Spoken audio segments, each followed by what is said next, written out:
After 12 seasons in Happy Valley, Penn State head coach James Franklin has been fired. Northwestern upset Penn State on Saturday, 22-21, and less than 24 hours later, the call was made. Penn State is 0-3 in Big Ten play.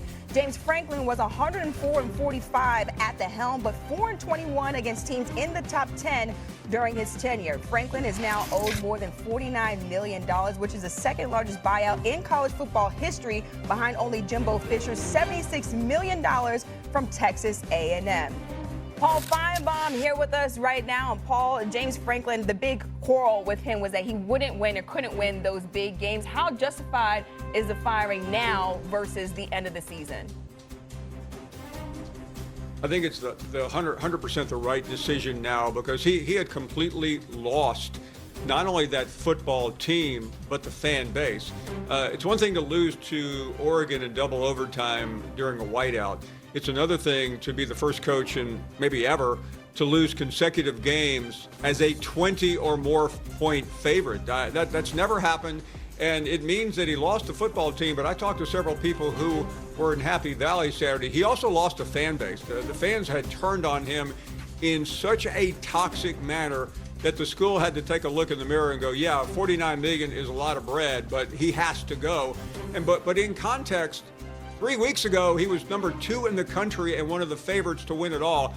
There has never been anything like this before. It's unprecedented. No coach has ever fallen faster and harder than James Franklin. It hurts me to say it because I'm incredibly supportive of black coaches, particularly in college football. But I know this was 100% completely justified. You cannot be 4-21 against top 10 opponents if you are the coach at Penn State. Okay, you cannot be 1-18 against top 10 Big Ten teams. You cannot be like 3-17 against Ohio State and Michigan combined. I mean, my God, you just can't do that, okay? And I know that, you know, the man was in the National College Football Playoffs last year. I know they came into this season with the expectation that they were going to position themselves to win a third national championship, a first since 1986. I get all of that. But when you're losing as 20-point favorites in back-to-back games, when you lose on your home turf to Northwestern, I mean, you have really sunk. And you know what? Not only was the firing appropriate, here's where I want to applaud Penn State for making this decision. It says a lot that I know with Texas A&M, Jimbo Fisher and his buyout without cause was over $76 million. It says a lot when you letting the cat go and you still willing to give him $49.7 million, okay? What you saying is like, listen, damn it, we ain't there. And you know what? We can't accept this. And no matter how much money it costs us, we gonna correct this error. Now, I'm not saying that who they hire, who they bring in will be a better coach than James Franklin or whatever, because it's not like the man isn't a good coach, okay? It's not like he doesn't deserve to get a head coaching job somewhere else. But you're talking about this program nosediving, though, as precipitously as it has, to make this decision. I mean, I can't knock them for it. I really can't, because if you're trying to send a message, this is not what we're about, this is not who we're about, and we're not going to accept this. You do it by letting go of somebody you still owe damn near $50 million to. Right. Yeah. I mean, that sends a message. Yeah. No, it definitely sends a message. Yes, Cam, is this the right time, or should they have waited until the end of the season? I would have preferred for it to be weighted to the end of the season, because now you put your team in a deficit even more. But that does say a lot to be able to say, hey, bro, we're going to give you a 49, well, how you say it, Stephen A? $49.7 million. Just to sit on the couch. And it's one of those things where I think the Penn State fan base, the boosters, and everybody involved felt as if Penn State had a roster to win now, and you're not.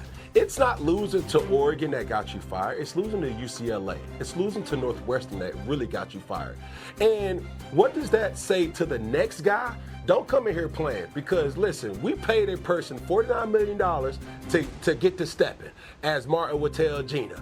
But now you're coming into a situation where the expectation is to win, and win a lot. We don't care if they ranked, unranked, Power 5, Power 10, it don't matter. We want you to win. Figure it out, coach. We're paying you a lot of money to get the job done. So do it. Yeah, Paul, I feel like when you look at the losses to UCLA and Northwestern, those are both of the straws that broke the camel's back. I feel like that's where James Franklin lost his job. That is exactly right, but there's one more thing that cost him his job, and that happened before the season. James Franklin went to his bosses and said, listen, we are good, but we're not great. We need to be elite. So what did they do? They went to Ohio State and took away the defensive coordinator. They paid $3 million. They went into the portal and spent a fortune, and they just pushed it all into the middle, and he said, we are going to get it done because we have the best roster we've ever had, and we probably have the best team in the country. And that's, Stephen A., is why it all went down so quickly and so badly for James Franklin. And that point Paul just made is so important, because when we look and we address the issue, at least in years past, of the paucity of African-American coaches, particularly on the collegiate level. What was the saying? You know what? You either don't get the opportunities, or when you get the opportunity, it's not a fair and equitable opportunity. So what do?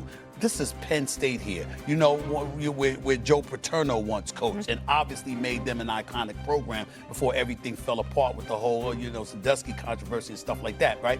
The bottom line is, in the aftermath of all of that, you bring in James Franklin. He's an African-American coach. He's in the house. You gave him a boatload of money. You gave him all the resources. Then they turned around and he said, yo, that ain't enough. They said, you right. So go ahead and get that defensive coordinator. We're going to make him the highest paid coordinator in college football. Go out there and get the transfer portal. How much money you need, what you need. It's rare in the moment. It's rare in the day that you are a black coach in any sport, on any level, and somebody comes along and gives you all the resources that you not only need, but ask for. Now, Cam makes a valid point about what they didn't have. But what the program is saying is, it ain't our fault. You came and asked us for the money. You came and asked us for the resources. And we gave it to you. That is a very, very rare and privileged position for a black coach to be in, where you're able to say, I got what I asked for. I got what I needed. They gave me all that I had, that I needed and that I asked for. And you lose to UCLA in an empty damn stadium with people in the stands with bags over their head, and then you come home and you lose to Northwestern. This ain't journalism class. That's what they know for. You understand? That journalism school ain't known for beating you in football. How the hell that happened? But that's what happened. And so when you look at it from that standpoint, Amina, Paul, Cam, I hate it. Hurts me. It really does. Yeah. Because I like them. But it was the right decision. If you're Penn State, you cannot fault Penn State. You got to give them props, literally props, for making this decision, because they said, after all we did for you, we still willing to pay you $50 million to go home and sit down and let somebody else come up in here. I mean, damn. Go ahead. Look, James Franklin is a great coach, but I mean, just like you said, they gave him everything that he needed and still was not able to deliver. You cannot lose to Northwestern. Well, what we're not going to do is, on this day, respectfully, we can't call him great. We can call him good. We can call him good, because we know he can coach. We know he knows football. But we can't call him great. Yeah. Not today. Not today. I agree. They gave him everything that he needed. Go ahead, real quick. We got to stop with this loosely used word of great. Because when you think about James Franklin's tenure, black or white, I understand, the journey is rugged, but what can you hang your hat on? Eliminate color. What does your resume say? The thing that has kept Dabo Swinney hired at Clemson was what?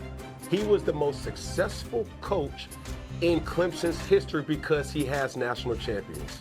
Now, when you look at James Franklin versus these quality opponents, that's not great.